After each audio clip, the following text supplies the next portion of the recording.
Hi, so this week in Tech and Society, we're talking about environmental issues.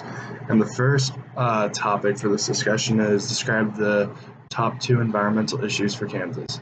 So I know number one is the issue with wind turbines and birds. So with all the wind in western Kansas, we've set up wind turbines, obviously. But a big problem with it is that the turbines are killing a lot of Kansas bird life, and that can actually be considered a crime. We talked about that in class.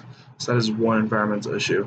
And I tried to pull up the slides, the link through for the slides that we go over in class, but it couldn't go through.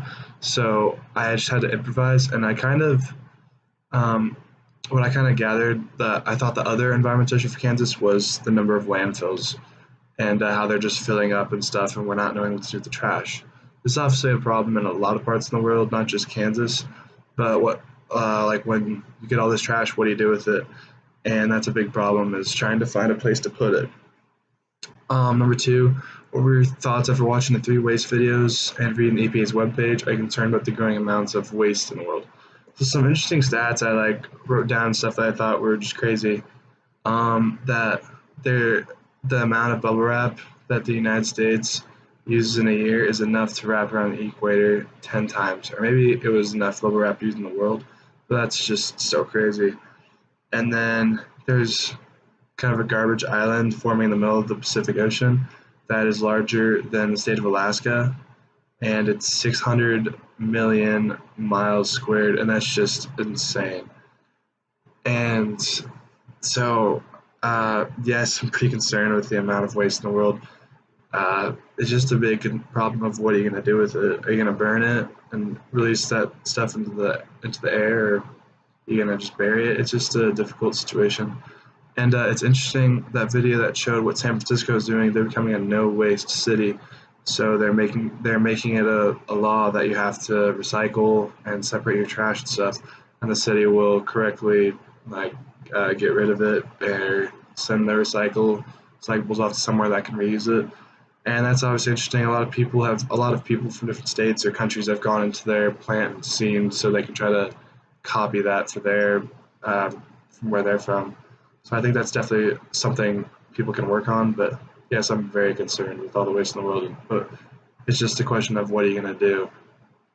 My first article is entitled "P&G Faces Backlash Over Diaper Sanitary Waste," posted on April 3rd.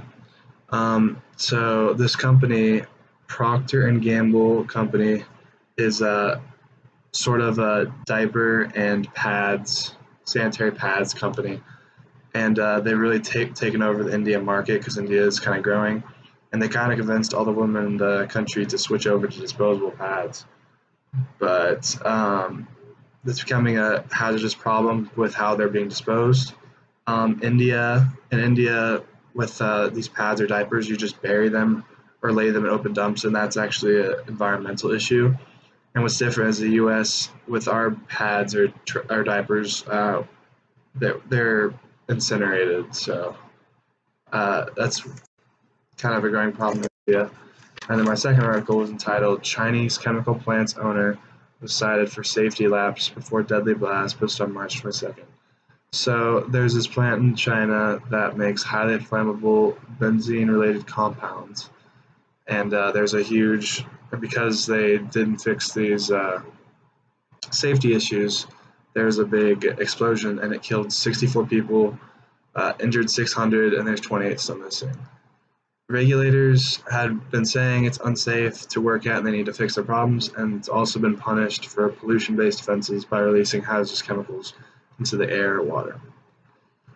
And that's all I got for you guys this week. See ya.